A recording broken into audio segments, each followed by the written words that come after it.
আজি সেই রাত, যে রাত্রিবেলা ইমাম হুসেইন রাদিয়াল্লাহু আনহু ঘুমান নাই। 9 মুহররম রাত, অর্থাৎ 9 মুহররম দিন যায় রাত আশুরার রজনীতে হযরত ইমাম হুসেইন ঘুমান নাই। জয়নুল আবিদিন রাদিয়াল্লাহু আনহু বলেন, একমাত্র রাসূল পরিবারের মধ্যে বেঁচে যাওয়া পুত্র সন্তান আমি। আব্বাজান এশার নামাজ পড়ে সবাইকে ডাকলেন। সবাইকে ডেকে আমাদের আব্বাজান হযরত ইমাম হুসেইন রাদিয়াল্লাহু আনহু মশাল বা বাতি বন্ধ করে দিলেন। অন্ধকার করে দিয়ে সাথীদেরকে বললেন, সাথীরা রে, তোমরা শুনে রাখো, ইয়াজিদ শুধু আমার মাথা চায়, ওরা শুধু আমাকে হত্যা করতে চায়। ওরা জানে আমি শহীদ হয়ে গেলে, হত্যা হয়ে গেলে তাদের মসনদের রাস্তা ক্লিয়ার হয়ে পরিষ্কার হয়ে যাবে। ওরা কালকে আমাকে শহীদ করে দিবে। ও আমার সাথীরা, তোমরা চলে যাও, আমি মশাল বন্ধ করে দিয়েছি। তোমরা রাতের আধারে মদিনা রাস্তা ধরো, যে যেমনি পারো। তোমরা রাত্রিবেলা অন্ধকারেই পালিয়ে চলে যাও। আমি হুসেইন তোমাদের ইজাজত দিয়ে দিলাম, তোমরা চলে যেতে পারো, আমি তোমাদের অনুমতি দিয়ে দিলাম। সাথী যারা ছিলেন ডুকরিয়ে কেঁদে দিয়ে বলেন, ওহে আওলাদের রাসূল, এই ময়দানে আপনাকে একা রেখে আমরা রাতের আধারে পালিয়ে চলে যাব। ময়দানে কারবালাতে আপনাকে একা ছেড়ে দিক, রাতের আধারে জীবন নিয়ে আমরা পালিয়ে চলে যাব। ওগো হুসেইন, আমরা জানি মানুষ আজ অথবা কাল মারা যাবে, কিন্তু শুনে রাখেন, আহলে বাইতে রাসূল, আওলাদের রাসূল কিয়ামতের ময়দানে আল্লাহ রাসূলের সামনে কোটি কোটি উম্মত হাসরের ময়দানে দাঁড়ায় যাবে। সেই কোটি কোটি উম্মতের ভিড়ে আল্লাহর নবী আমাদেরকে ডাক দিবে, কারবালার ময়দানে আমার হুসেইনের পাশে যারা ছিলা, তোমরা কেন আমার হুসেইনকে একা রেখে ময়দান থেকে পালিয়ে চলে আসছিলা? ওগো হুসাইন, কঠিন হাসরের ময়দানে কারবালার এই ঘটনা যখন নবীজি আমাদেরকে জিজ্ঞেস করবে, বলে আল্লাহর হাবিবের সামনে কোন চেহারা নিয়ে দাঁড়াবো? ক্ষমা করে দিবেন, আমরা পালিয়ে যাব না। জীবনের শেষ সময় পর্যন্ত আপনার ডানে বামে পিছনে থেকে দুশ্মনের বিরুদ্ধে লড়াই করে আমরা শাহাদাতের পেয়ালা পান করতে চাই। চিৎকার মেরে জোরে বলেন আল্লাহু আকবার। হযরত ইমাম হুসেইন বললেন, যদি পালিয়ে তোমরা না যাও, তাহলে তোমরা শোনো, মৃত্যুর জন্য, শাহাদাতের জন্য প্রস্তুতি নাও। আজকের একটা রাত আমাদের সুযোগ আসবে, এরপরে আমাদের জীবনে কোনোদিন আর রাত আসবে না। যতদূর সম্ভব হয় এই রাত্রিবেলা খোদার দরবারে রুনাজিতে কাটিয়ে দাও। ইমাম জয়নুল আবিদিন বললেন, 9 মুহররম রাত্রিবেলা আমার আব্বা হুজুর নামাজে দাঁড়িয়ে গেলেন, নামাজ পড়তে লাগলেন। সারা রাত্র ভরে আমরা নামাজে কাটিয়ে দিলাম। সকাল হলো, ফজরের নামাজ পড়ে হযরত ইমাম হুসেইন রাদিয়াল্লাহু আনহু সবাইকে নিয়ে দোয়া করলেন। এই উম্মতের জন্য তিনি দোয়া করলেন।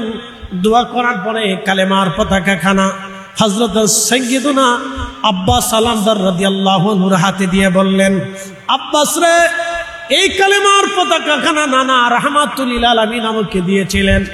আজকে কারবালার ময়দানে এই পতাকা তোমার হাতে দিয়ে দিলাম। সাবধান আব্বাস সালামদার, জীবন দিবি, কালেমার পতাকা জমিনের মধ্যে ভুলন্টিত হতে দিবি না। হযরত আব্বাস সালামদার বললেন, হুজুর, আমি আমার জীবন দিয়ে দিব, কিন্তু এই পতাকা জমিনে ভুলন্টিত হতে দেব না। আব্বাস সালামদারকে ডান পাশে দিয়ে দিলেন। উনি সেনা প্রধান ছিলেন, কালেমার পতাকা ওনার হাতে দিয়ে দিলেন। হযরত আহলে বাইতে রাসূল, আওলাদুর রাসূল ইমাম হুসেইন রাদিয়াল্লাহু আনহু উটের পিঠের উপরে সওয়ার হলেন। 22,000 অথবা কম বেশি সৈন্যদের সামনে দাঁড়িয়ে গেলেন। জিজ্ঞেস করলেন, হে সেনাবাহিনীর সদস্যরা, ইয়াজিদের সৈন্যরা, তোমরা বলো, তোমরা কি আমাকে চিনো না? আমি হযরত ইমাম হুসেইন, আমার বাবা শেরে খুদা আলী কাররামাল্লাহু ওয়াজ, আমার মা সাইয়্যিদাতুন নিসাই আহলিল জান্নাহ, আমার বড় ভাই ইমাম হাসান। তোমাদের মধ্যে যদি নানার কোনো সাহাবী আসে থাকে, তাহলে নানার সাহাবী যদি কেউ থেকে থাকে তো জিজ্ঞাসা করো, আমার নানা কি বলেন? আল হাসান ওয়াল হুসাইন সাইয়্যিদা শাবাবি আহলিল জান্নাহ। আমার হাসান, আমার বড় ভাই হুসাইন, হাসান, আমি হুসাইন দুইজন জান্নাতের যুবকদের সর্দার, তোমাদের কি হাদিস জানা নাই? তোমরা কি জানো না আমার শরীরে রাহমাতুল লিল আলামিনের রক্ত প্রবাহিত হয়? বলো, আমি হুসাইন ছাড়া আমার রাসূলের বংশধর রক্ত দুনিয়াতে আর কে জীবিত আছে? বলো বলো, আমি কি তোমাদেরকে অন্যায়ভাবে কোনোদিন একটা থাপ্পড় মেরেছি? নাকি তোমাদের সম্পদ আমি কেড়ে নিয়েছি? নাকি তোমাদের সাথে জুলুম করেছি? তোমরাই তো চিঠির পর চিঠি দিয়ে আমাকে এখানে নিয়ে আসছো। আজকে তোমরা অস্ত্র নিয়ে আমার সামনে তোমরা আমাকে হত্যা করার জন্য দাঁড়িয়ে আছো। আজকে 3 দিন হলো তোমরা আমার পানি বন্ধ করে দিয়েছো, ফোরাত নদীর পানি বন্ধ করে দিয়েছো। 3 দিন পর্যন্ত আমার বাচ্চারা পানির অভাবে তৃষ্ণায় কলিজা ফেটে যাচ্ছে, আমার খাবার দাবার বন্ধ হয়ে গেছে। অথচ এই ফোরাত নদী, আল্লাহর নবীর কারণে ফোরাত নদী প্রবাহিত হয়েছে। সহিহ বুখারীর মধ্যে আসছে, পৃথিবীতে 4টি নদী আল্লাহর জান্নাত থেকে প্রবাহিত হয়েছে। তার মধ্যে অন্যতম 2টা নদী, একটা নদীর নাম ফোরাত নদী, আর একটা নদীর নাম নীল নদী। এই 2টা নদী খোদার জান্নাত থেকে প্রবাহিত হয়েছে। যেই নবীর কারণে ফোরাত নদী খোদার জান্নাত থেকে প্রবাহিত হলো, আজ তারই দৌহিত্র সেই ফোরাতের পারে দাঁড়িয়ে পানির দিকে তাকিয়ে তৃষ্ণা বুকে নিয়ে, ক্ষুধার যন্ত্রণা নিয়ে, সন্তানদের তৃষ্ণা নিয়ে, আর্তনাদ নিয়ে তিনি পাহাড়ের মতো দাঁড়িয়ে আছেন। তারপরও মিথ্যার সামনে মাথা নত করে নাই। ইমাম হুসাইন শিক্ষা দিয়ে গেলেন, নানার উম্মত, সন্তান শহীদ হতে পারে, তোমার জীবন চলে যেতে পারে, তোমার সম্পদ শেষ হয়ে যেতে পারে, কিন্তু কখনো তোমরা মিথ্যার সামনে মাথা নত করবা না। কথা বলেন ঠিক না ঠিক? শিক্ষা হলো এটা আমাদের। ইমাম হুসেন রাদিয়াল্লাহু আনহু কারবালার ময়দানে এই কথা বলার পরে সেনাপতি আমর, আহা খুব মনোযোগের সাথে শুনবেন, সেনাপতি আমর, তার নাম আমর বিন সাদ, এমন একজন সাহাবীর বেটা ছিলেন তিনি। সাহাবীর নাম সাদ বিন আবি ওয়াক্কাস রাদিয়াল্লাহু তাআলা আনহু। 10 জন সাহাবী দুনিয়ার থেকে জান্নাতের সার্টিফিকেট পেয়েছেন। আবু বকর ফিল জান্নাতি, ওমর ফিল জান্নাতি, উসমান ফিল জান্নাতি, আলী ফিল জান্নাতি, তালহা ফিল জান্নাতি, জুবাইর ফিল জান্নাতি, আব্দুর রহমান ইবনে আওফ ফিল জান্নাতি, সাইদ ইবনে জুবাইর ফিল জান্নাতি, আবু উবাইদ ইবনে জাররাহ ফিল জান্নাতি, সাদ বিন আবি ওয়াক্কাস ফিল জান্নাতি রিদওয়ানুল্লাহি তাআলা আলাইহিম আজমাইন। এই 10 জন সাহাবী দুনিয়া থেকে জান্নাতের সার্টিফিকেট নিয়েছিলেন। আমার রাসূল তাদেরকে জান্নাতের সার্টিফিকেট দিয়েছিলেন। হযরত সাদ বিন আবি ওয়াক্কাস রাদিয়াল্লাহু আনহু ছেলের নাম সেনাপতি আমর। আমর বিন সাদ টাকার জন্য, ক্ষমতার জন্য আজকে ইমাম হুসাইনকে শহীদ করার জন্য 22,000 ইয়াজিদি সৈন্যের কমান্ডার হয়ে কারবালার ময়দানে অস্ত্র শস্ত্রে সজ্জিত হয়ে সেনাবাহিনীর নেতৃত্ব দেওয়ার জন্য সামনে দাঁড়িয়ে আছে।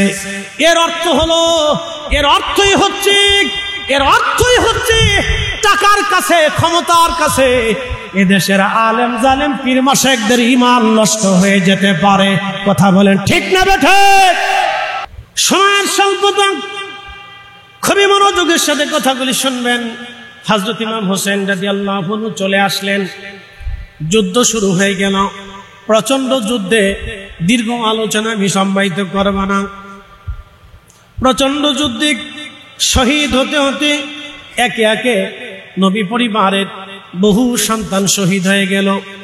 ইমাম হোসেন রাদিয়াল্লাহু আনহু মহব্বতে যারা দাঁড়িয়েছিলেন তারাও শহীদ হয়ে গেলেন। একে একে সব শহীদ হয়ে যাওয়ার পরে হযরতে আহলে বাইতে রাসূল ইমাম হোসেন রাদিয়াল্লাহু আনহু তিনি একা হয়ে গেলেন। আহা, স্ত্রীর নাম শাহরবানু, পার্সিয়ান সাম্রাজ্যের নাতি ছিলেন, সম্রাটের নাতি ছিলেন। মুসলমানরা পারস্য বিজয় করার পরে তাদেরকে ধরে আনার পরে হযরত আলী কাররামাল্লাহু শাহরবানুর সঙ্গে ইমাম হুসাইন রাদিয়াল্লাহু আনহুর পবিত্র শাদী মোবারক দিয়েছিলেন। এই গর্ভে একটা ছোট্ট সন্তান জন্ম নিল, তার নাম হযরত আলী আসগর। শাহরবানু বিবি কোলে করে সন্তানকে নিয়ে স্বামীর সামনে দাঁড়াইলেন। স্বামী গো, আমি জানি ওদের দৃষ্টিতে আপনি অপরাধী হতে পারেন, তাদের দৃষ্টিতে আপনি দুশমন হতে পারেন, কিন্তু আমার এই ছোট্ট বাচ্চাটা তো কোনো দুশ্মনী করে নাই। স্বামীরে, যদি মন চায় আমার এই সন্তানটাকে কোলে করে নিয়ে যান। আমার মন বলে আমার বাচ্চাটার দিকে তাকাইলে ওদের মায়া লাগতে পারে। আমি মা আজকে 3 দিন আমার সন্তানকে এক ফোঁটাও পানি দিতে পারি নাই, এমনকি পানির অভাবে ক্ষুধার কারণে আমি মায়ের জিহ্বা পর্যন্ত শুকায় গেছে। স্বামীরে, আমি ওকে দুগ্ধ পর্যন্ত পান করাইতে পারতেছি না। ওর কান্নার আওয়াজ আমার কলিজার মধ্যে বারবার বিধে আসে। মন চায় আপনি তাকে নিয়ে একটু পানি পান করায় নিয়ে আসে। মন বলে ওদের মনে বড় মায়া লাগতে পারে। ইমাম হুসাইন সন্তানকে কোলে করে নিয়ে গেলেন। ইয়াজিদ শিবিরের সামনে দাঁড়ায় বলেন, হে ইয়াজিদের সৈন্যরা, তোমরা যদি মনে করো আমি তোমাদের দুশ্মন, আহা শত্রু মনে করে থাকো, কিন্তু দেখো আমার কোলের মধ্যে ছোট্ট একটা বাচ্চা নিয়ে আসছি, তার নাম আলী আসগর। আমার এই সন্তানটা তো কোনো অপরাধ করে নাই, আমার সন্তান তো তোমাদের সাথে কোনো দুশ্মনী নাই। পানির অভাবে আজকে 3 দিন আমার বাচ্চার কান্না বন্ধ হয় না। তোমরা আমার বাচ্চাটার একটু পানি দাও, যদি মনে করো পানি নিয়ে আমি পান করব। আমি হুসাইন বাচ্চাটাকে তুলে ধরলাম, তোমরা কেউ এসে আমার বাচ্চাটাকে নিয়ে ওর পানি পান করাইয়া কলিজা তোমরা ঠান্ডা করে দাও। সেই দিন দূর থেকে বেঈমান শব্দ করে বলল, হুসাইন অপেক্ষা করো, জনমের পানি তোমারে পান করাইব। তীর ছুঁড়ে মারা হলো ইমাম হুসাইন রাদিয়াল্লাহু আনহুর দিকে। কোলের মধ্যে ধরে রাখা ছোট্ট বাচ্চাটা বাবার কোলের মধ্যে তীরের আঘাতে শহীদ হয়ে বাবার কোলের মধ্যে ঘুমিয়ে পড়ল। হযরত ইমাম হুসাইন আকাশের দিকে তাকায় কাদের বলে, রাব্বি আপনি দেখেছেন ওরা আমার সঙ্গে কেমন আচরণ করেছে? আল্লাহ আপনি সাক্ষী থাকেন, আল্লাহ আপনি সাক্ষী থাকেন, ওরা আমার নিষ্পাপ সন্তানকে পর্যন্ত শহীদ করেছে। ছোট্ট বাচ্চাটাকে কোলে নিয়ে ইমাম হুসাইন তাবুর পাশে দাঁড়ায় ডাক দিছে, বিবিরে আসো, তাবু থেকে বের হয়ে দেখো আমি আমার আলী আসগরকে এমন পানি পান করাইছি, কোনদিন আর পানির জন্য তোমাকে বিরক্ত করবে না। বিবিরে এমন পানি পান করাইছি, কোনদিন তোমাকে পানির জন্য আর কষ্ট দেবে না। বিবিরে এসে দেখো, এত সময় আমার নানা রাহমাতুল লিল আলামিন আমার আসগরকে হাউজে কাউসারের পানি পান করাইয়া ওর কলিজা ঠান্ডা করাই দিয়েছে। সেই কঠিন সময় মিথ্যার সামনে তিনি মাথা নত করেন নাই। আল্লাহর কোরআন আল্লাহ বলেন, ওয়ালা নাবলুওয়ান্নাকুম বিশাইইম মিনাল খাউফি ওয়াল জুই ওয়া নাকসিম মিনাল আমওয়ালি ওয়াল আনফুসি ওয়াস সামারাত। তোমাদের সম্পদ কেড়ে নিয়ে, তোমাদের ভয় দেখাইয়া জীবন কেড়ে নিয়ে আমি আল্লাহ পরীক্ষা করব। হাবিব বন্ধু উম্মতকে জানান, ওয়াবাশশিরিস সাবিরিন, এই কঠিন সময় যারা ধৈর্য ধারণ করে তাদের জন্য অনেক বড় সুসংবাদ আছে।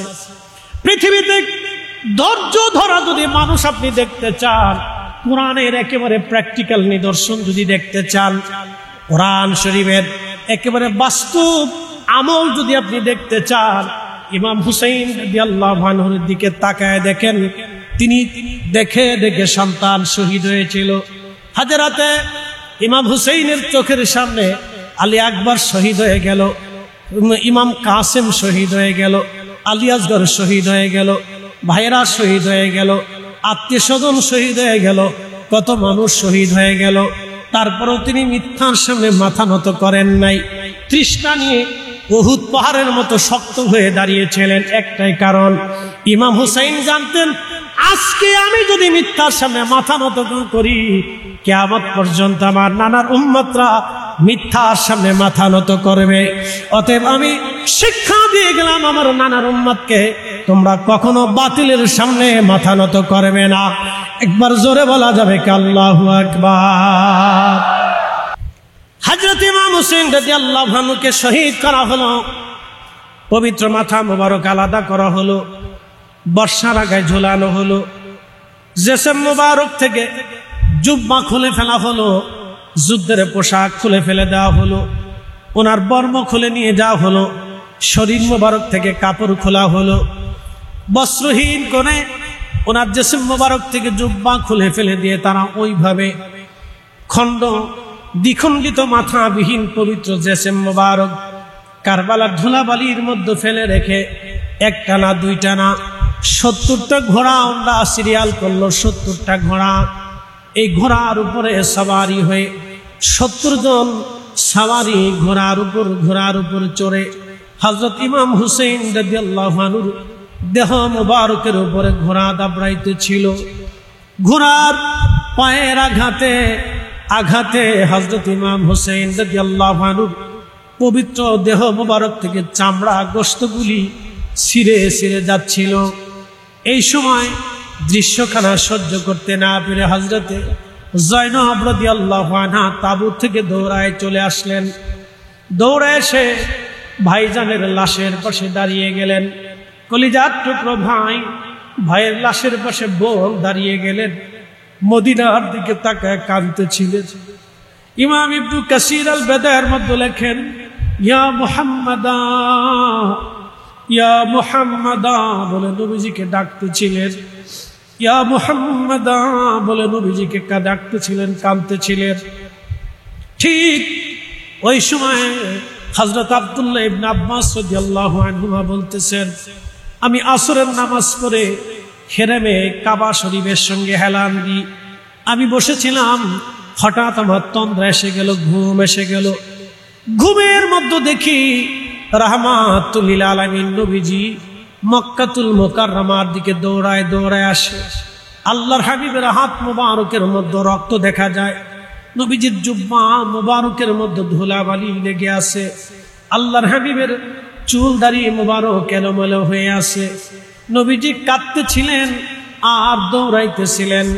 আমি জিজ্ঞেস করলাম, ইয়া রাসূলুল্লাহ, আমি আব্দুল্লাহ জীবনে কোনোদিন আপনাকে এইভাবে কাঁদতে দেখি নাই, আপনার হাতে রক্ত দেখি নাই, গায়ে জুব্বা মুবারকে ধুলাবালি লাগা দেখি নাই, চুল দাড়ি মুবারক এলোমেলো দেখি নাই, হুজুর কাঁদেন কেন? এই পরিস্থিতি আপনার কেন? মক্কার দিকে দৌড়াইয়া কেন আসতেছেন ইয়া রাসূলুল্লাহ? আল্লাহর নবী ডাক দিলেন, ইবনে আব্বাস রে, মক্কায় খবর দাও, আমার হুসাইন আর নাই, আমার হুসাইন কারবালার ময়দানে শহীদ হয়ে গেছে। আমি নবীজি আমার হুসাইনের শাহাদাতের সময় আমি তার পাশেই ছিলাম, তার রক্তগুলি নিয়ে এবং তার সাথীদের রক্তগুলি নিয়ে আমি নবীজি আল্লাহর আদালতে যাইতেছি।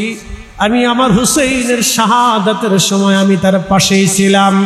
একবার চিৎকার মেরে জোরে বলা যাবে কি ইয়া রাসূলুল্লাহ?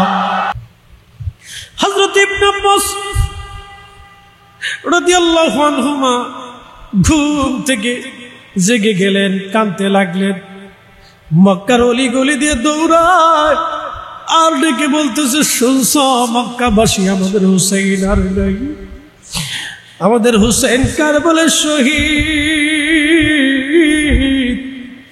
আমাদের হুসাইন কারবালার ময়দানে শহীদ হয়ে গেছে। মক্কাবাসী ডাক দিয়ে বলল, হে ইবনে আব্বাস, তুমি কি করে জানো ইমাম হুসাইন শহীদ? বলে, আমি হেরেমে মাথা দিয়ে ঘুমাইছি, হেলান দিয়ে ঘুমানোর পরে দেখি আল্লাহর নবী স্বপ্নে আসতেছে। মক্কার দিকে দৌড়ে আসে, নবীজির হাত মুবারকের মধ্যে রক্ত দেখা যাচ্ছে। প্রিয় নবীজির জেসেম মুবারকে জুব্বার সাথে ধুলাবালি লেগে আছে। আল্লাহর হাবিব, আল্লাহর নবীজি পবিত্র দাড়ি এবং চুল মুবারক এলোমেলো হয়ে আছে। আমি জিজ্ঞেস করলাম, হুজুর আপনার হালত কেন, আপনি কাঁদেন কেন? নবী আমাকে স্বপ্ন দিয়ে বললেন, আব্দুল্লাহ মক্কায় খবর দাও, আমাদের হুসাইন আর নাই, আমাদের হুসাইন কারবালার শহীদ। আমি আমার হুসাইনের শাহাদাতের সময় আমি তার পাশেই ছিলাম। আমি তার রক্ত, সাথীদের রক্ত নিয়ে আল্লাহর দরবারে ফিরে যাচ্ছি। এর অর্থ হলো উম্মতের ইন্তেকালের সময় আশিকের শাহাদাতের সময়, আশিকদের ইন্তেকালের সময় নবীজি, আশিক উম্মতের ইন্তেকালের সময় নবী আসে। কি কথা কন না কেন? আসতে বলেন কেন? আসে না, আসে না, জোরে বলেন আসে কি আসে না? হযরত ইমাম হুসাইনের শাহাদাতের সময় আমার নবী পাশে ছিলেন। এর অর্থ হলো আশিকের ইন্তেকালের সময় রহমতের নবী আসে। আমরা সেই নবীর গোলাম, আমরা সেই নবীর গোলাম, আমরা রাসূলের গোলাম হয়ে কবরে যেতে চাই। হে রাসূল তোমায় ভালোবাসি,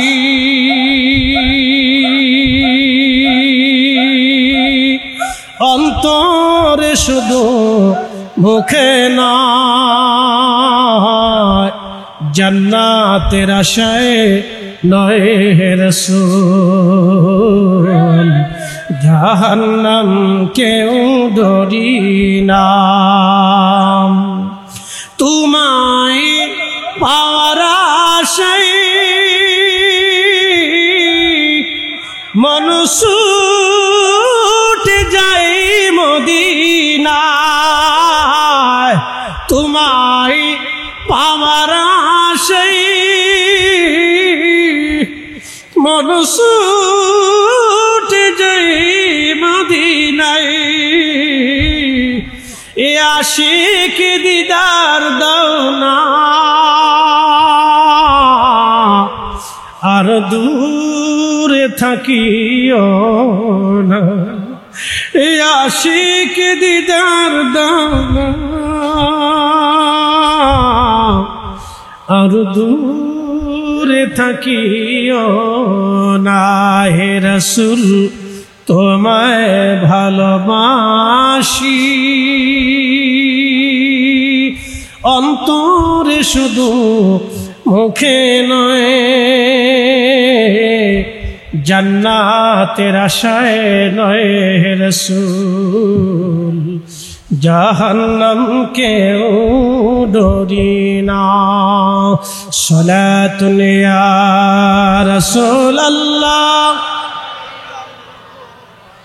সালামুন ইয়া হাবিবাল্লাহ, আহা সালাতুন ইয়া রাসূলাল্লাহ, আলাইকুম সালামুন ইয়া হাবিবাল্লাহ। মগজ কোরা রূহে ইমাজান দিন, হাসতে হুব্বে রাহমাতুল লিল আলামিন। সালাতুন ইয়া রাসূলাল্লাহ, আলাইকুম সালামুন ইয়া হাবিবাল্লাহ। ইন্নাকা উলিতা মুবাররান মিন কুল্লি আইব, কাআন্নাকা কদ খুলিকতা কামা তাশা। সালাতুন ইয়া রাসূলাল্লাহ, আলাইকুম সালামুন ইয়া হাবিবাল্লাহ। ওদাম্মাল ইলাহু ইসমান নবী ওয়াশাক্কালাহু লিয়ুযিল্লাহু, ইন্নাকা উলিতা মুবাররান মিন কুল্লি আইব, কাআন্নাকা কদ খুলিকতা কামা তাশা। ওদাম্মাল ইলাহু ইসমান নবী বিইসমিহি ইযা ক্বালা ফিল খামসিল মুয়াজ্জিন আশহাদ, ওয়াশাক্কালাহু লিয়ুযিল্লাহু ফাযুল আরশি মাহমুদুন ওয়া হাযা মুহাম্মাদ। সালাতুন ইয়া রাসূলাল্লাহ, আলাইকুম সালামুন ইয়া হাবিবাল্লাহ, আলাইকুম সালাতুন ইয়া রাসূলাল্লাহ, আলাইকুম সালামুন ইয়া হাবিবাল্লাহ, আলাইকুম আদরকলি ইয়া রাহমাতাল লিল আলামিন। আদরকলি যাইনাল আবিদিন মাহবুস আইদিল জালিমিন, ইলমার কাবিল মাজদামিয়া রহমাতাল লিল আলামিন। সালাতুন ইয়া রাসূলাল্লাহ, আলাইকুম সালামুন ইয়া হাবিবাল্লাহ আলাইকুম। কারবালা থেকে আমাদের শিক্ষা কি? হযরত ইমাম হুসাইন রাদিয়াল্লাহু আনহু আহাসি দিন, পরিবার কত যন্ত্রণার মধ্যে ছিল, দিনটা কত কঠিন ছিল হযরত সাকিনার জন্য, ইমাম জয়নুল আবেদিনের জন্য দিন কত কঠিন ছিল আপনি বুঝতেই পারতেছেন। হযরত ইমাম জয়নুল আবেদিন জীবনে কোনোদিন তিনি হাসেন নাই। কারবালার ঘটনার পরে কোনোদিন তিনি হাসেন নাই, তার মুখে কেউ হাসি দেখে নাই, তার সন্তানগণ তার হাসি দেখে নাই, তার স্ত্রী তার পরিবার পরিজন তার হাসি দেখে নাই। হেরেমের মধ্যে যাইয়া, মদিনাতুল মুনাওয়ারাতে যাইয়া, মসজিদে নববীতে যাইয়া দীর্ঘ সেজদার মধ্যে তিনি নামাজ আদায় করতেন। এত পরিমাণে সেজদায় থাকতেন, দীর্ঘ সেজদার মধ্যে জয়নুল আবেদিন নামাজ পড়তেন। হযরত জয়নুল আবেদিন কোনদিন কখনো তিনি হাসেন নাই। কারবালার ঘটনার পরে খাবার সামনে আনার পরে সামান্য পরিমাণ খাবার তিনি গ্রহণ করতে পারতেন। পানির পেয়ালা হাতে দিলে পানির পেয়ালা হাতে নেওয়ার পরে হাত কাঁপতে থাকতো, কেঁপে কেঁপে পানিগুলি জয়নুল আবেদিনের পড়ে যাইত। লোকেরা বলতো, হুজুর কত মানুষ পানি পান করে, আপনি কেন পানি পান করতে পারেন না? ইমাম জয়নুল আবেদিন বলতেন, সাথীরা রে, কারবালার ময়দানে আমি যে দৃশ্য দেখেছিলাম, পানির আর্তনাদ দেখেছিলাম, আমার ভাইদের শাহাদাতের দৃশ্যগুলি আমি দেখেছিলাম, আমার আব্বা জানের শাহাদাত দেখেছি, শাহাদাতের পরে আমার আব্বা জানের সাথে ওরা কেমন আচরণ করেছিল দেখেছি। আমাদেরকে ঘোড়ার মধ্যে চড়াইয়া কুফা নগরের অলিগলি দিয়ে ঘুরাইছে, সিরিয়ার দামেস্কের অলিগলি দিয়ে ঘুরাইছে, এই দৃশ্যখানা আমি দেখেছি।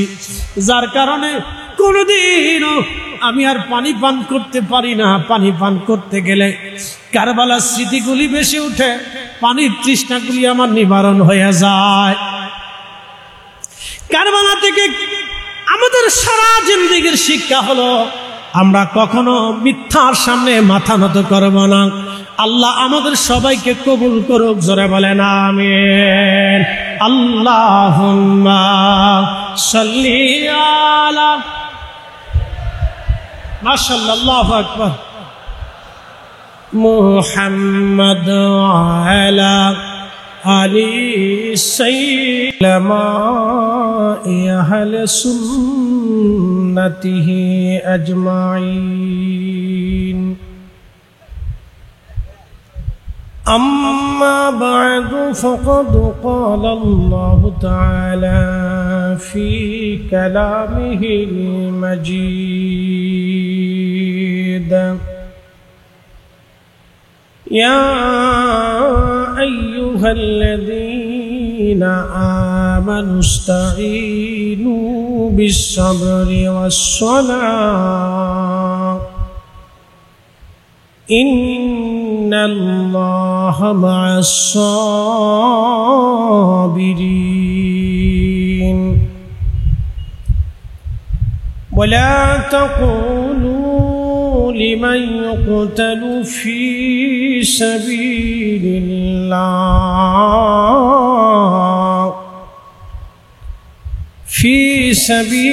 الله أموات بل أحياء ولكن لا تشعرون.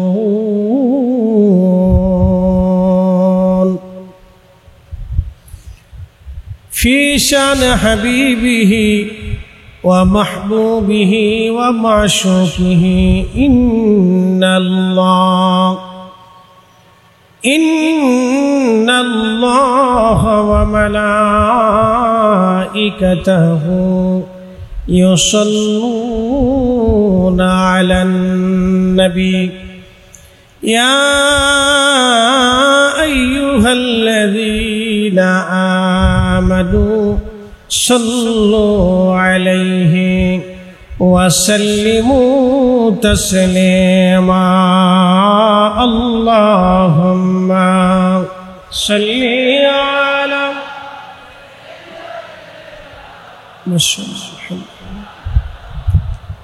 محمد وعلى আরি সাইয়্যিদিনা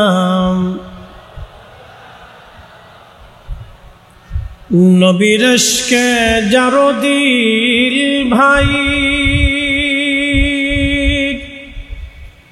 এ ভুবনে কাঁদে না নবী প্রেমে যার দিল ভাই এ ভুবনে কাঁদে না রোজ হাসরে ভাইজান তারা নবীজির দেখা পাবে না আল্লাহুম্মা সাল্লি আলা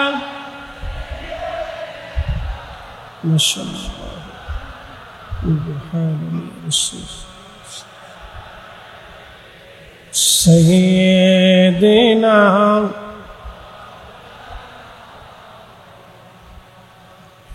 উড়ে যাও রে মাহফিলের হাওয়া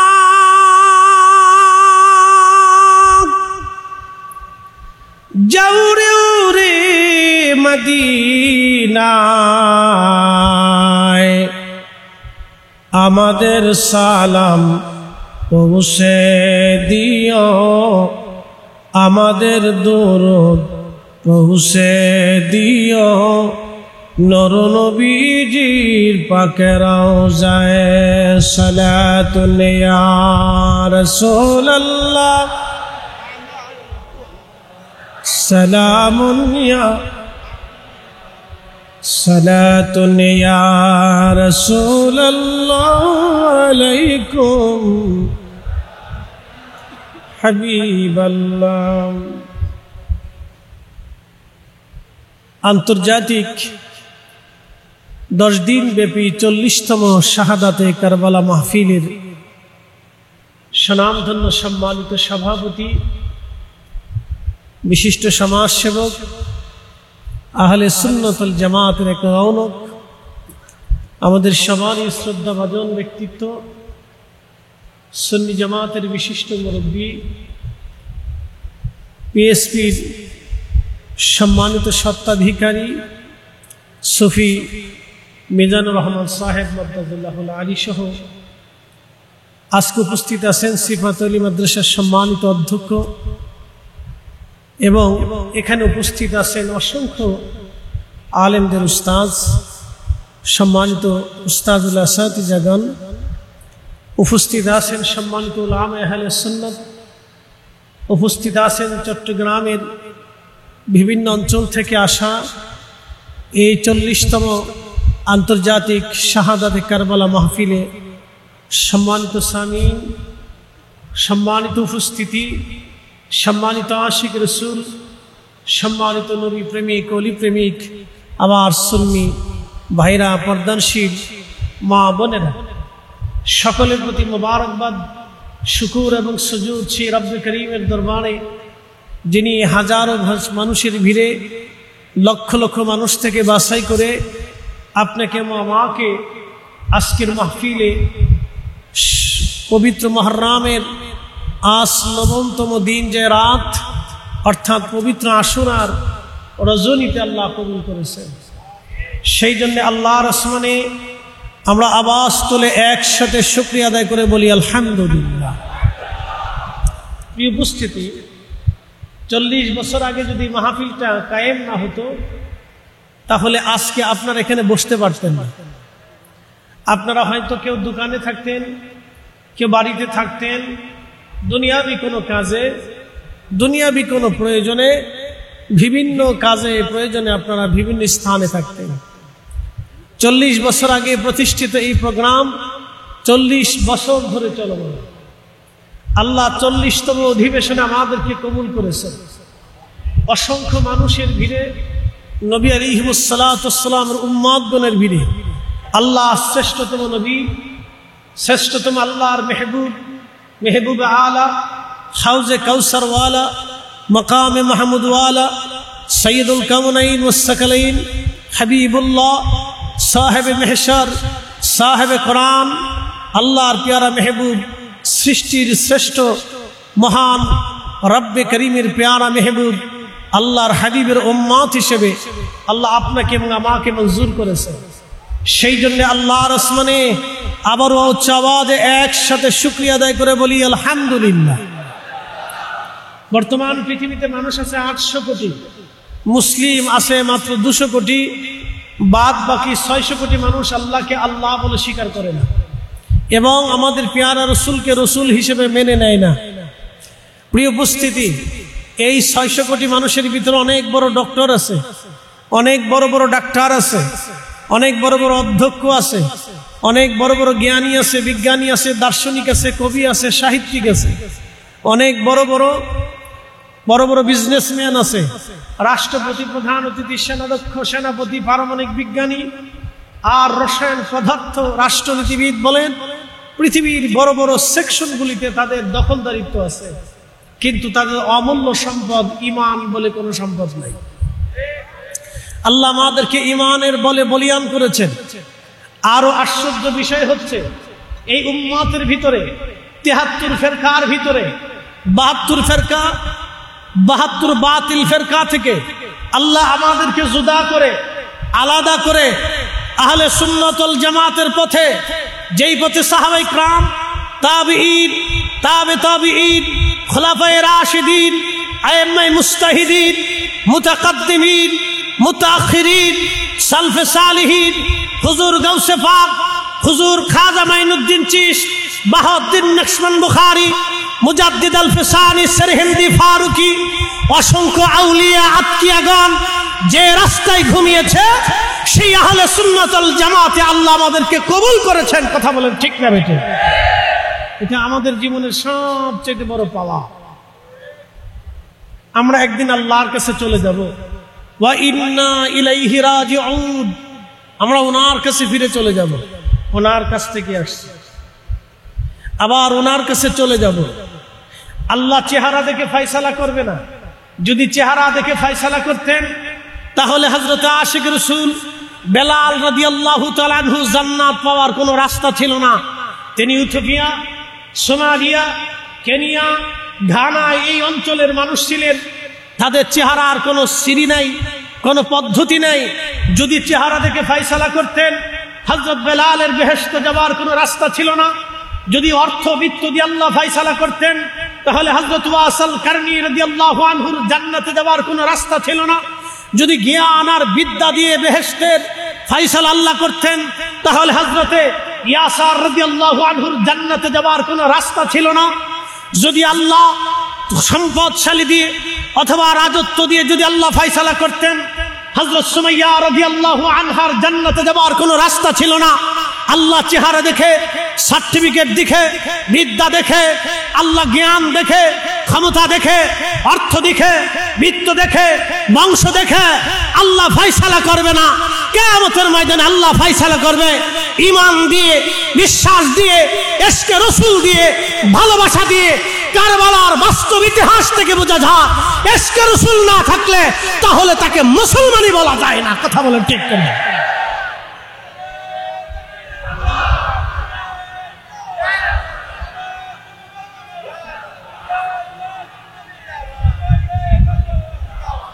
শুনে রাখেন, আজকে 9তম রজনী, আগামীকাল পবিত্র আশুরা। গত জুমা পার হয়েছে, বাংলাদেশের হাজার হাজার মসজিদের মিম্বরে বসে খতিব শুহাদায়ে কারবালার আলোচনা করে নাই। আজকের এই দিনে বাংলাদেশের হাজার হাজার মসজিদে তালা মারা হয়েছে। আগামীকালের আশুরার রাত্রে বাংলাদেশের হাজার হাজার মসজিদে তালা মারা হবে। না ইমাম, না মুসল্লি, না কমিটি, না মুসলমান, না তাদের আছে শুহাদায়ে কারবালার চেতনা, না তাদের মধ্যে আছে হুসাইনি চেতনা, না তাদের মধ্যে আছে ইশকে রাসূল, না তাদের মধ্যে আছে শুহাদায়ে কারবালার আলোচনা। তার মানে বুঝা গেছে বাংলাদেশে, সারা বিশ্বে হুসাইন ইসলাম আর ইয়াজিদ ইসলামের লড়াই চলমান আছে। প্রিয় উপস্থিতি, লক্ষ ভেজালের ভিড়ে এই 40তম মাহফিল আপনাদের জন্য একটা নিয়ামত। আল্লাহ যেন যুগ যুগ ধরে কিয়ামত পর্যন্ত ইশকে রাসূলের জন্য আল্লাহ যেন এই মাহফিলকে কবুল করে নেন। সকলে বলে না। প্রিয় ভাই আমার, আমার আলোচনা হচ্ছে শুহাদায়ে কারবালার স্মৃতিচারণ। আপনারা জানেন এই সাবজেক্টটা অত্যন্ত কঠিন এবং বেদনার। আমি আপনাদেরকে আলোচনা বেশি লম্বায়িত না করে মূল আলোচনার দিকে নিয়ে যাব। আচ্ছা, প্রশ্ন করি, যদি ইমাম হুসাইন রাদিয়াল্লাহু তাআলা আনহু সেই দিন মিথ্যার সামনে মাথা নত করতেন, তাহলে আজকে সত্য বলে কিছু থাকতো না। আজকে আমাদের দেশে এক দল আছে যারা বুকের উপরে হাত বেঁধে নামাজ পড়ে, আমিন জোরে বলে, সহি হাদিসের দোহাই দেয়, সহি মতবাদের দোহাই দেয়, সহি আকীদার দোহাই দেয়, সহি মতবাদের দোহাই দেয়, সহি হাদিসের দোহাই দিয়ে তাদের অনেক বক্তারা, তাদের অনেক তথাকথিত শায়েখ নামধারীরা পিছনে মাদানি আরো অনেক কিছু লাগিয়ে তারা বলতে চাচ্ছে ইমাম হুসাইন রাদিয়াল্লাহু আনহু কারবালাতে ভুল ছিল। আপনি বুঝেন নাই মনে হয়, আবার বুঝাইতেছি। আপনারা নাউজুবিল্লাহ বলে ছেড়ে দিয়ে গেছেন, কিন্তু জানেন এর সীমানা কত দূর পর্যন্ত চলে গেছে। যদি ইমাম হুসাইন রাদিয়াল্লাহু আনহু কারবালায় ভুল করে, যদি ইমাম হুসাইন রাদিয়াল্লাহু আনহু কারবালায় তার ভুল হয়, তাহলে ইসলাম বলে কোনো শব্দই তো থাকে না। না রাসূল করিমের বাণী সত্য থাকে, না আল্লাহর কোরআনের আয়াত ইন্নামা ইউরিদুল্লাহু লিইউযহিবা আনকুমুর রিজসা আহলাল বাইতি ওয়া ইউতাহহিরাকুম তাতহীরা। আল্লাহর কালামের ভিতরে আল্লাহর কালামের সাথে সন্দেহ আসে। আল্লাহ রাসূলের সেই মহান বাণী আল হাসানু ওয়াল হুসাইনু সাইয়্যিদা শাবাবি আহলিল জান্নাহ।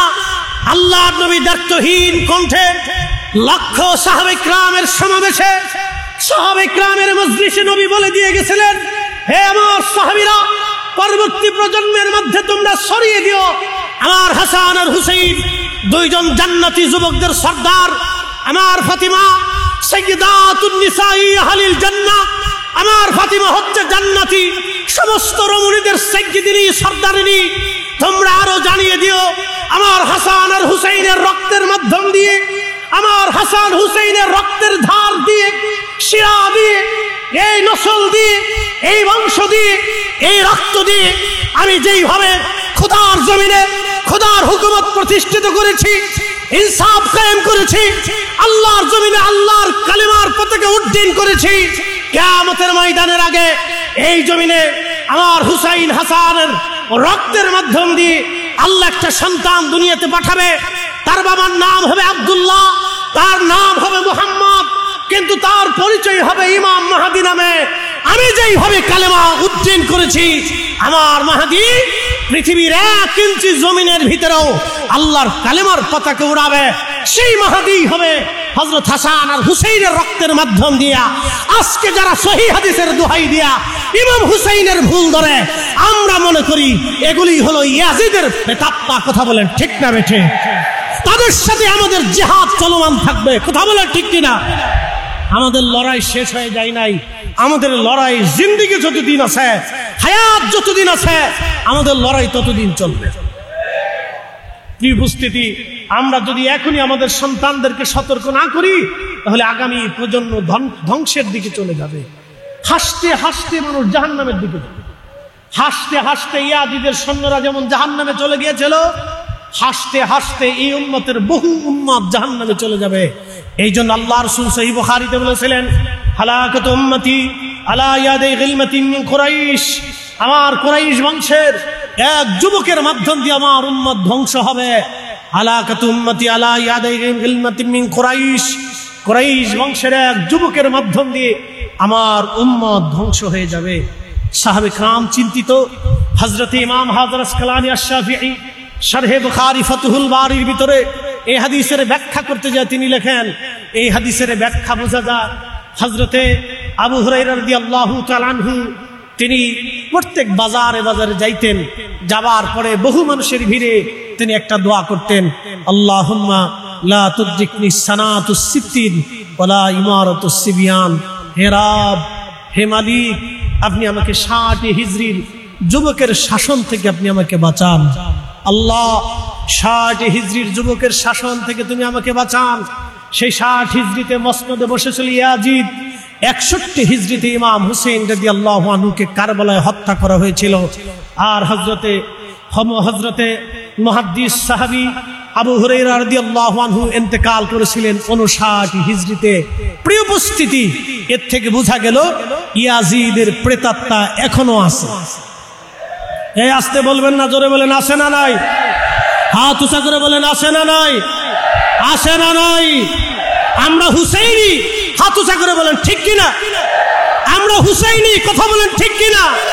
ইমাম হুসাইন মিথ্যার সামনে যেইভাবে মাথা নত করে নাই, আমরা আহলে সুন্নাত ওয়াল জামাতের জন্য মিথ্যার সামনে আমরা কখনো মাথা নত করব না। কথা বলেন ঠিক না বেঠিক?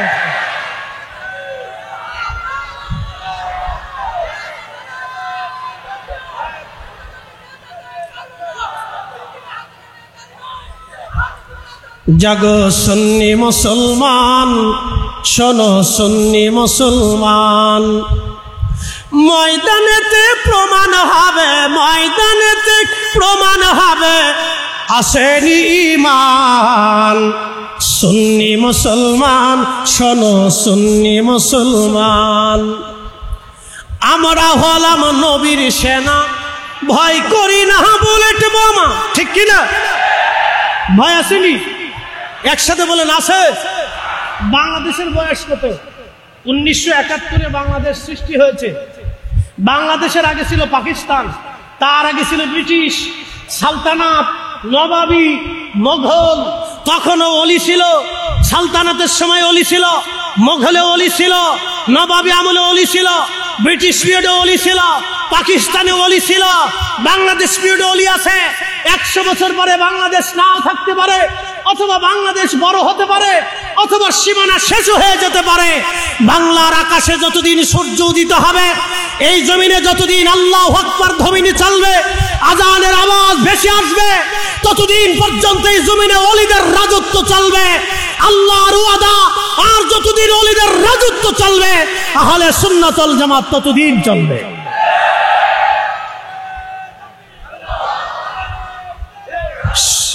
শোনেন, রাজনৈতিক দল আজ আছে কাল নাই। কি কথা কন না কেন? রাজনৈতিক দল আজ আছে কাল নাই, সকালে আছে সন্ধ্যায় নাই, সন্ধ্যায় আছে সকালে নাই, 50 বছর আগে আছে 10 বছর পরে নাই, এখন আছে তখন নাই। কিন্তু আহলে সুন্নাত ওয়াল জামাত আগেও ছিল, এখনো আছে, আগামীতেও থাকবে। অতএব এই পতাকাকে দাঁত দিয়ে কামড় দিয়ে চিপে ধরে রাখতে হবে। আমরা হুসাইনি, কথা বলেন ঠিক না বেঠে? কে কি বললো ওগুলি দেখার সময় আমাদের নাই। বাংলাদেশের রাজনৈতিক প্রেক্ষাপট কি হয়েছে ওই চিন্তা আমাদের নাই। আমাদের একটাই চিন্তা, খোদার জমিনে, খোদার জমিনে ইমাম হুসেইনের দেওয়া ইসলাম এই জমিনে বাস্তবায়িত করতে হবে। সেই দিনও ক্ষমতার কাছে, টাকার কাছে মানুষ বেঈমান হয়েছিল। এমন একজন সাহাবীর সন্তান বেঈমান হয়েছিল, টাকার কাছে, ক্ষমতার কাছে বেঈমান হয়েছিল। আমর বিন সাদ, হযরত সাদ রাদিয়াল্লাহু আনহুর ছেলে, তিনি হয়েছিল। আজকে যারা ইয়াজিদের প্রশংসা করে, ইয়াজিদের গুণগান গায়, ইয়াজিদের জন্য সাফাই গায়, ইয়াজিদকে নির্দোষ প্রমাণ করতে চায়, ও সব কয়টাই ইয়াজিদের দালাল। কথা বলেন ঠিক না বেঠে? এগুলি আমরা পরিষ্কার মতো বুঝতে পারি। নতুন বুঝার কিছু নাই, শুধু ইতিহাস আপনাদেরকে স্মরণ করিয়ে দিচ্ছি। আপনারা জানেন ইতিহাস, তারপরও স্মরণ করে দেওয়াটা আমাদের দায়িত্ব। সেনাপতি সাদ, আমর বিন সাদ, একটা বর্ষা হাতে নিয়ে ইমাম হুসাইন রাদিয়াল্লাহু আনহুর দিকে বর্ষা নিক্ষেপ করলেন। বর্ষা নিক্ষেপ করে বলেন, হুসাইন সাক্ষী থাকো, আমি তোমার দিকে প্রথম বর্ষা নিক্ষেপকারী, তুমি সাক্ষী থাকো। ইমাম হুসাইন সেই দিন জবাব দিয়েছিলেন, আমি সাক্ষী থাকলাম কিয়ামতের ময়দানে রহমতের নবীর সামনে তুমিও দাঁড়াবে, আমিও দাঁড়াবো। সেই দিন কে হক আর সেই দিন কে বাতিল, আল্লাহর হাবিবের সামনে সেই দিন ফায়সালা হবে। তুমিও দাঁড়াবে, আমরাও দাঁড়াবো। মুসলমান শুনে রাখেন, আল্লাহর হাবিবের সামনে আমরা সুন্নিরাও দাঁড়াবো। নজদিরাও দাঁড়াবে, খারিজি দাঁড়াবে, শিয়া দাঁড়াবে, মুতাজিলা দাঁড়াবে, জাবারিয়া দাঁড়াবে, কাদারিয়া দাঁড়াবে, মুরজিয়া দাঁড়াবে, নাসিবি দাঁড়াবে, আমরাও দাঁড়াবো, অসংখ্য বাতিলরা দাঁড়াবে, বেঈমানরা দাঁড়াবে, আমরাও দাঁড়াবো। ফাইন্না হিজবাল্লাহ, আমরা আল্লাহর দল, হুমুল গালিবুন, বিজয়ী হতে থাকবো। শুধু দুনিয়াতে বিজয় না, হাসরের ময়দানেও আল্লাহ আমাদেরকে বিজিত করবেন, কারণ আমরা রাসূলের গোলাম। কথা বলে ঠিক না বেঠিক?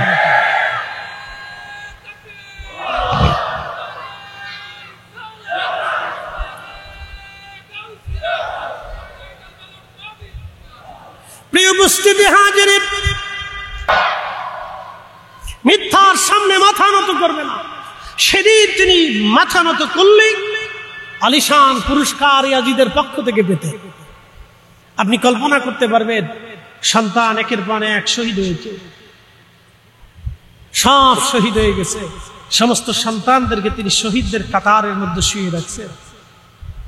কি কঠিন দিন সেই দিন ছিল তার জন্য, কি কঠিন ধৈর্যের পাহাড় ছিলেন তিনি, কত কঠিন ধৈর্যের পাহাড় ছিলেন তিনি। আল্লাহর কোরআনের দিকে যদি তাকান আর ইমাম হুসেইন রাদিয়াল্লাহু আনহুর দিকে যদি তাকান, তো তাকাইলে আপনি বাস্তব কোরআনের প্র্যাকটিক্যাল নিদর্শন, বাস্তবতা তিনাদের মধ্যে খুঁজে পাবেন। এই জন্য আল্লাহ রাসূল বলে গেছেন, উম্মত তিনটা জিনিস রেখে গেলাম, কিতাবুল্লাহ রেখে গেলাম, আমি রাসূলের আদর্শ সুন্নাহ রেখে গেলাম, ওয়া ইত্রাতি আহলু বাইতি, আমি রাসূলের আহলে বায়াত তোমাদের জন্য রেখে গেলাম। যদি দাঁত দিয়ে কামড় দিয়ে আঁকড়ে ধরে রাখতে পারো, তোমরা পথভ্রষ্ট হবে না, তোমরা গোমরাহ হবে না। এই জন্য আমরা আহলে সুন্নাত ওয়াল জামাত, কুরআন মানি, সুন্নাহ মানি, আহলে বায়াত মানি। কথা বলেন ঠিক না বেঠিক? এই জন্য আহলে সুন্নাত ওয়াল জামাতের আকীদা নির্ভেজাল, নির্ভুল আকীদা। এই বিশ্বাসের মধ্যে কোনো ঘাটতি নাই, কোনো ঘাটতি নাই। সব সন্তান শহীদ হয়ে গেছে, তিনি একা হয়ে পড়ছেন, বাকি আর কেউ নেই। শুধু হযরত ইমাম জয়নুল আবিদিন রাদিয়াল্লাহু আনহু, উম্মে কুলসুম রাদিয়াল্লাহু আনহার কোলের মধ্যে মাথা ঠেকিয়ে তিনি বিশ্রাম করতেছিলেন। তিনি অসুস্থ ছিলেন, উঠে বসার মতো শক্তি তিনার ছিল না। ইমাম হুসেইন রাদিয়াল্লাহু আনহু কাছে গেলেন, আল্লাহর হাবিবের দেওয়া সবুজ পাগড়ি মাথায় বাঁধলেন, বাবা সেই জুলফিকার তলোয়ারখানা হাতে নিলেন, সাইয়্যিদুশ শুহাদা হযরত আমির হামজা রাদিয়াল্লাহু তাআলা আনহু পবিত্র বর্ণ যুদ্ধের লোহার পোশাকখানা তিনি গায়ে লাগাইলেন। সন্তান ইমাম জয়নুল আবিদিনের কাছে গেলেন। ইমাম জয়নুল আবিদিন রাদিয়াল্লাহু আনহু বললেন, আব্বা জান, আমার বড় ভাই শহীদ হয়ে আছে, আমার ছোট ভাইটা শহীদ হয়ে আছে, আমার আত্মীয় স্বজনরা শহীদ হয়ে ঘুমিয়ে আছে, আমাকে আপনি ইজাজত দেন, আমার এই ছোট্ট জীবনটা আপনার জন্য কারবালার ময়দানে শহীদ হয়ে নজরানা পেশ করে আসি। ইমাম হুসেইন জবাব দিলেন, বেটা, নানার উম্মতের জন্য তোমাকে রেখে গেলাম, আমার নানার উম্মতের জন্য তোমাকে রেখে গেলাম, তুমি আমার নানার উম্মতের পাহারাদার হবে। সন্তান আমার মায়েদের খেদমত করবে, আত্মীয়তার সম্পর্ক সংরক্ষণ করবে, নানার পবিত্র আদর্শকে পৃথিবীতে বাস্তবায়ন করবে। তোমাকে নানার উম্মতের জন্য রেখে গেলাম, জিহাদের ময়দানে তোমাকে যেতে হবে না। হযরত যায়নাব রাদিয়াল্লাহু আনহা তিনার ছোট্ট বোনটাকে কাছে ডেকে বললেন, বোন আমার, এখন আমার অবর্তমানে তুমি আমার রাসূল পরিবারের ভিতরে সবার মুরব্বী হবে। বোন আমার, তোমার কাছে কয়েকটা ওসিয়ত করে যাচ্ছি। এক নম্বর, আমার শাহাদাতের পরে আমার জয়নুল আবিদিনকে নানার উম্মতের জন্য রেখে গেলাম, তুমি তাকে দেখে রাখবে, সন্তানের মতো আদর করবে। বোন আমার, আমার 2 নম্বর ওসিয়ত, আমার শাহাদাতের পরে ওরা আমার দেহের সাথে, আমার জিসমের সাথে খুব অত্যাচার করবে, খুব নির্যাতন করবে, আমার দেহ কর্তৃত্ব করবে, খণ্ড বিখণ্ড করবে, ওরা অত্যাচার করবে, জুলুম করবে আমার দেহের সাথে। সাবধান, আমি আমার সাকিরাকে বড় আদর করি, আমার কন্যাটাকে আমি খুব বড্ড ভালোবাসি, আমার সাকিনাও আমাকে খুব আদর করে। আমার শাহাদাতের পরে আমি জানি ধৈর্য হারা হয়ে যাবে, আমার সন্তানটাকে তুমি আমার জেসেমের কাছে যাইতে দেবে না, ওকে আর্তনাদ করতে দেবে না। আর একটু ওসিয়ত তোমাকে করে যাচ্ছি, হে যায়নাব, শাহাদাতের পরে পৃথিবীর কোন রাজা বাদশার কাছে ফায়সালা টানতে যাবে না, কোন রাজা বাদশার রাজ দরবারে যে আমাদের শাহাদাতের জন্য নালিশ পেশ করবে না। যদি কোনোদিন তোমরা মদিনাতে ফেরত যেতে পারো, হে জাইনাব, তোমাকে ওসিয়ত করে যাচ্ছি, মদিনায় কারো বাড়ি যাবে না, মদিনার কোনো ব্যক্তির কাছে নালিশ জানাবে না। আমার জয়দুলকে আমার নানার রওজার পাশে দাঁড়া করাই দিবি, আর 3 দিনের কষ্ট দুঃখ যাতনাগুলি আমার রহমাতুল লিল আলামিন নানার রওজা মুবারকে পেশ করতে বলবি। পৃথিবীর কোন রাজা বাদশার কাছে ফয়সালা টানবি না, কারণ আমি হুসাইন এই ফয়সালা কিয়ামতের ময়দানে আল্লাহর দরবার থেকে আমি ফয়সালা টেনে নেব। দুনিয়ার কোন রাজা বাদশার কাছে আমার ফয়সালা হবে না। বোনকে ওসিয়ত করলেন, বিদায় নিলেন, যুদ্ধের ময়দানে চলে গেলেন। প্রচন্ড জিহাদ হলো, যুদ্ধ হলো, একটা না দুইটা না 179টি তীর ওনার শরীর থেকে ঝাঁঝরা করলো। 33টা বর্ষার আঘাত, তলোয়ারের আঘাত ওনার শরীর থেকে বিদ্ধ করলো। হযরত ইমাম হুসাইন রাদিয়াল্লাহু আনহু জমিনে পড়ে গেলেন, সীমার গলার মধ্যে সে চেপে ধরলো। হযরত ইমাম হুসাইন ডেকে বললেন, সীমার, আমি জানি তুমি সেই কালো ডোরা কাটা কুকুর। আমার নানা রাহমাতের নবী 50 বছর আগে আমাকে বলেছিলেন, হুসাইন, আমি স্বপ্ন দেখেছি তোমার রক্তের মধ্যে এক কালো ডোরা কাটা কুকুর মুখ লাগিয়েছে। নবীদের স্বপ্ন ওহী, নবীদের স্বপ্ন ওহী। আমি স্বপ্ন দেখেছি তোমার রক্তে কালো ডোরা কাটা একটা কুকুর মুখ লাগিয়েছে। হুসাইন, তুমি কারবালায় শহীদ হয়ে যাবে। আমি জানি আমার নানা 50 বছর আগে এই স্বপ্নের কথা 40 বছর আগে আমাকে বলে দিয়ে গেছেন। ওহে সীমার, তুমি আমাকে শহীদ করবে আমি জানি, কিন্তু আমাকে একটু সুযোগ দাও। আমি জীবনের শেষ সময়ে 2 রাকাত নামাজ পড়ে আমি আমার আল্লাহর সাথে একটু কথা বলে যেতে চাই। সেই দিন ইমাম হুসাইন নামাজ ছেড়ে যান নাই। শাহাদাতের পূর্ব সময় তিনি নামাজ ধরে রেখেছেন। আজকে ওরা কারা? মারেফতের নাম দিয়ে যারা নামাজ ছেড়ে দিল। আজকে ওরা কারা? যারা নামাজকে ইনকার করলো। আজকে ওরা কারা? যারা মারেফতের নাম দিয়ে পীর মুরিদের দোহাই দিয়ে কারা নামাজ থেকে মুসলমানদেরকে সরাইতে চাইলো। এরাও ভণ্ডের দল, এরাও মিথ্যাবাদী, এরাও কাজ্জাব। কথা বলেন ঠিক না বেঠে? আহলে সুন্নাতুল জামাতের সাথে এদের কোনো সম্পর্ক নেই, কোনো সম্পর্ক নেই। শাহাদাতের পূর্ব সময় তিনি নামাজ শিখিয়ে দিয়ে গেছেন। শাহাদাতের পূর্ব সময় তিনি নামাজ শিখিয়ে দিয়ে গেছেন। অতএব কেউ যদি নামাজকে ইনকার করে, নামাজকে অস্বীকার করে, নামাজকে প্রতিষ্ঠিত করতে বাধা প্রয়োগ করে, বুঝতে হবে সে মিথ্যাবাদী, সে কাজ্জাব। তার সাথে মুসলমানদের কোনো সম্পর্ক নেই।